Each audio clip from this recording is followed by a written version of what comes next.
Allez, voilà les joueurs de Bourg dans le tunnel qui mène à la pelouse du stade Gerland. Avec Suter, là qu'on voit en gros plan, qui ça doit faire quand même quelque chose. Ces anciens joueurs de l'Olympique Lyonnais qui faisaient des matchs ici avec le National 2, quelques-uns ont dû faire des matchs amicaux aussi avec les pros. Pour se qualifier pour les quarts de finale. Et c'est bien qu'il soit très concentré, très sérieux. C'est aussi une marque de respect vis-à-vis de Bourg.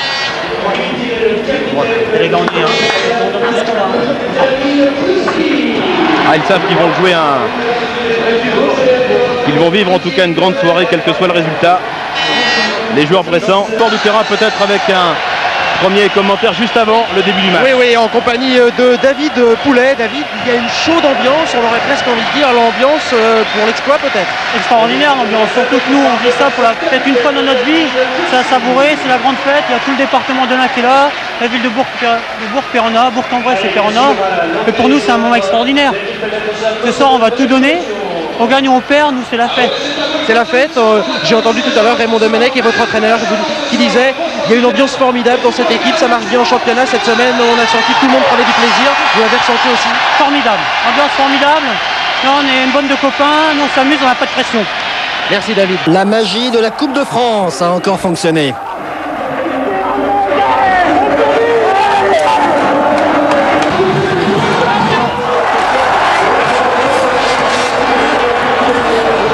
Huitième de finale et Bourg-Perona, club de CFA, 4e division si vous préférez, a éliminé Metz, co-leader du championnat.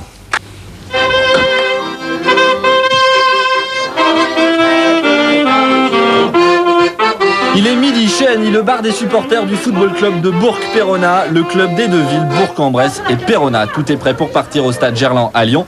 Maquillage pour tout le monde, même le preneur de son. L'accordéoniste, lui, n'en finit plus de jouer. Enfin, c'est l'heure du départ. Ambiance de fête dans les 20 bus. Le cortège est long, mais le chemin court. 1 heure de route de Bourg-en-Bresse à Lyon.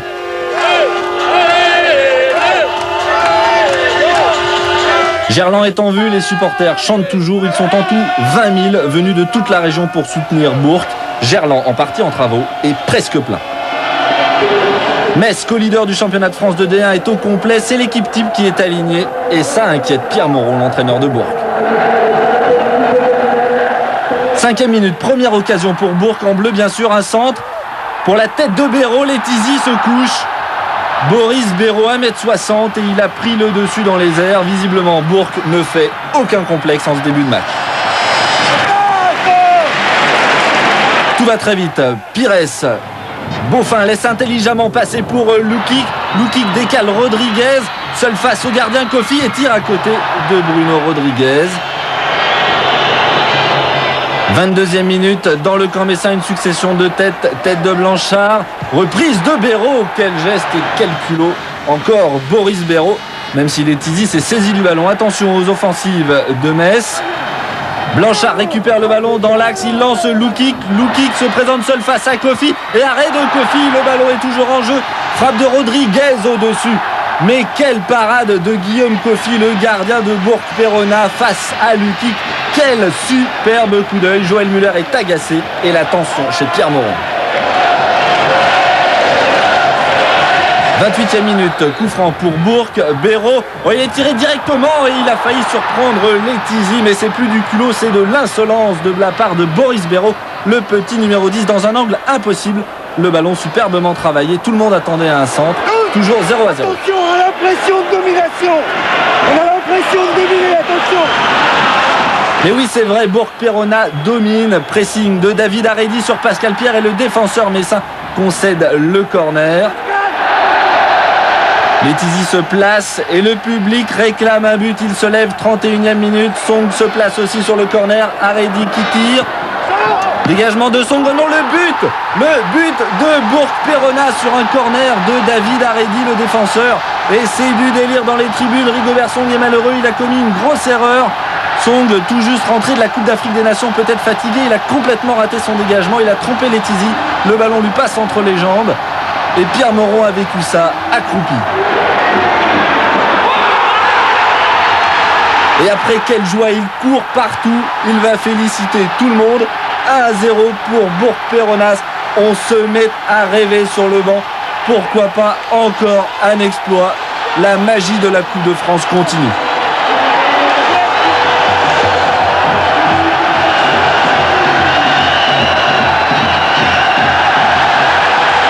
Et combien de temps il a fallu à ces joueurs pour marquer contre Metz? Une demi-heure, et ben c'est pas mal. À 60 km de là, chez Annie, les supporters regardent TPS sur le but, les murs tremblent.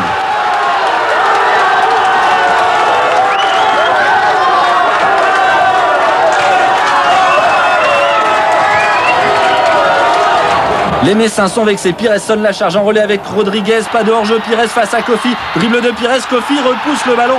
Pires reprend et non, pas de faute et c'est dégagé. Et Guillaume Kofi est en état de grâce. Il retire le ballon des pieds de Pires tout de même. Quelle fermeté dans la main gauche et c'est la mi-temps 1-0 pour Bourg-Péronnac. La Coupe de France est brandie dans les tribunes. Les supporters de Bourg commencent à y croire. Sérieusement, le public. C'est le 12e homme de Bourg et les Bressans poussent encore en début de deuxième période. Alain Andrieux. Il tente sa chance. Oh, la belle frappe au-dessus du but de Létizier. Andrieux, le héros du match de Montpellier. Il avait inscrit 2 buts et il a une sacrée frappe de balle juste au-dessus de la transversale. Joël Muller est inquiet maintenant. Il se lève souvent. 70e minute. Il n'y a qu'une équipe sur le terrain et c'est Bourg. Dégagement de Kofi. C'est renvoyé, récupéré par Mainfroid pour Durati, le buteur. Durati, il est seul dans l'axe, personne ne vient le charger, il prend son temps, il lobe la défense et reprise de Collet, le but. Quel but de Bourg-Péronnas, 2-0, un but de Didier Collet. Et le public chavire complètement. Personne sûrement n'aurait rêvé à ça. Bourg-Péronnas mène 2-0 contre Metz à 20 minutes de la fin. Ce que fait Durati, c'est lumineux. Et quelle reprise comme elle vient de Didier Collet. C'est à l'image du match. Bourg joue sur un nuage. Tout marche là encore. Et la défense de Metz est prise de court, prise de vitesse. Et Pierre Moreau, occupé à préparer un changement de joueur, a failli rater le début de l'action.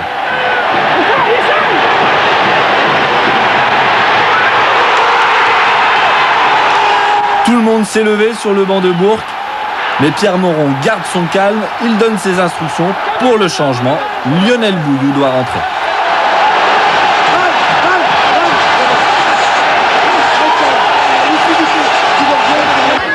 Et bien sûr, chez Annie, l'ambiance est survoltée.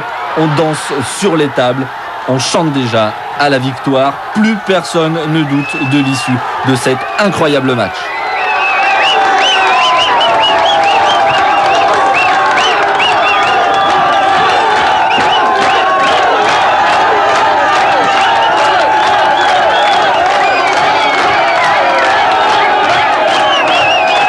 Pierre Moron note la phase de jeu qui a amené le but de Didier Collet.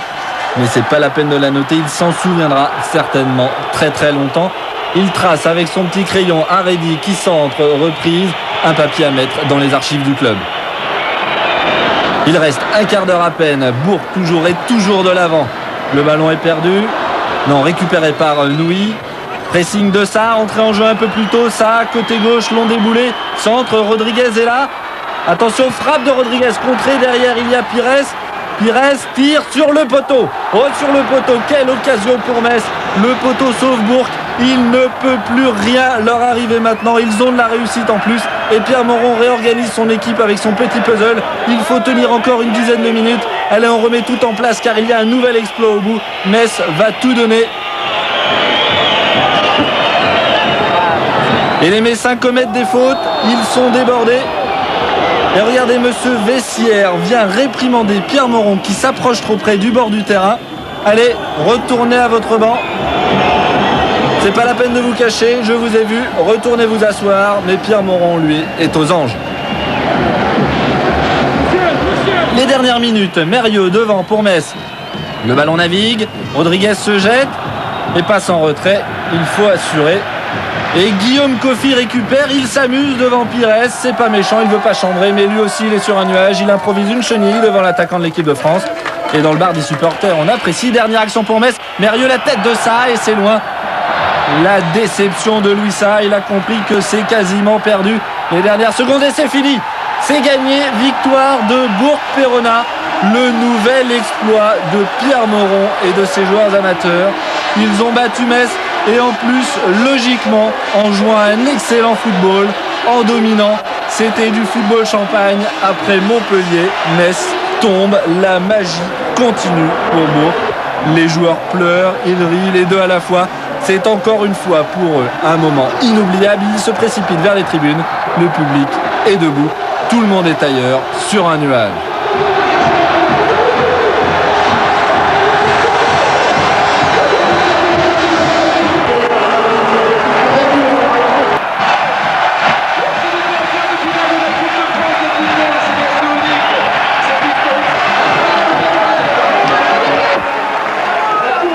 Le fait d'éliminer Metz, co-leader en D1, c'est fabuleux. Moi, j'arrive plus à cerner là. Je sais pas, on est fort, on est un super groupe avec de gros super éléments. Et c'est parfait, c'est fabuleux. Un super gardien de but aussi.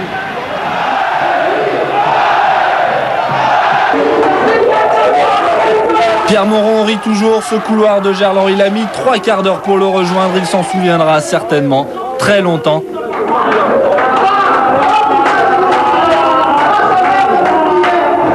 Les joueurs reviennent à leur tour dans les vestiaires. Ça va être la fête.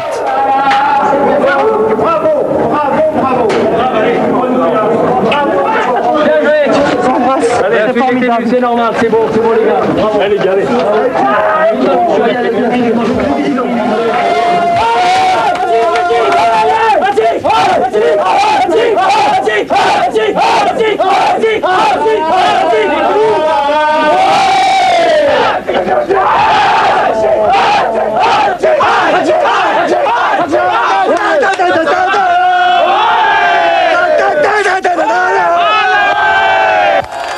Il est 2h du matin à Péronne. Les joueurs sont accueillis par près de 3000 personnes qui ont attendu fébrilement leur héros.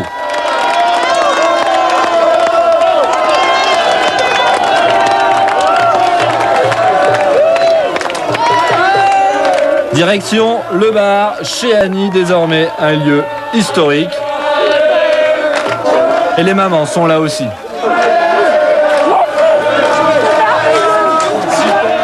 Le saxo, lui, souffle toujours depuis tout à l'heure. Il soufflera encore toute la nuit. Pierre Moron prend une douche. Il n'est pas encore revenu sur terre. Il est tard, très tard. Les joueurs découvrent le journal de ce matin. Une fois je tire la langue, 2 fois je tire la langue. C'est quand même Bourg a fait un grand match. Et oui, Bourg a fait un très grand match. Il est 4h du matin. La nuit ne fait que commencer. Tout le monde finit en discothèque. Certains y sont sûrement encore.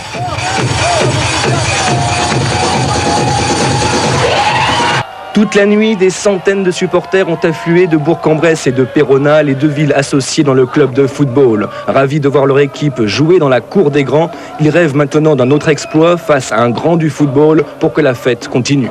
Ils ont éliminé Metz, co-leader du championnat de première division de football, lors d'un mémorable 8e de finale de la Coupe de France. C'était samedi soir. Des amateurs qui, après la fête, ont évidemment repris le chemin du bureau ce matin. Jean-Marie Delot, Frédéric Marchand. Voici le seul employé de mairie en photo à la une de l'équipe. Et ses collègues de travail n'ont pas raté l'occasion de l'afficher sur la porte de son bureau. David Poulet a du mal à réaliser l'aventure que lui et son équipe de copains sont en train de vivre. Mais c'est dur. C'est très dur, mais ça à vivre, c'est exceptionnel. Oh, ça fait pas drôle de faire la une de l'équipe là? Si. Ouais, ce qui fait drôle surtout quand je suis arrivé ici au travail, tout le monde m'attendait dans le bureau, ça chantait, ça dansait. Je l'ai jamais vu, inespéré. Moi je suis pas football, mais David est un très bon collègue, il est très sympathique et puis on est heureux pour Bourg. Ouais, parce que pour moi ça fait la promotion de la ville, c'est important.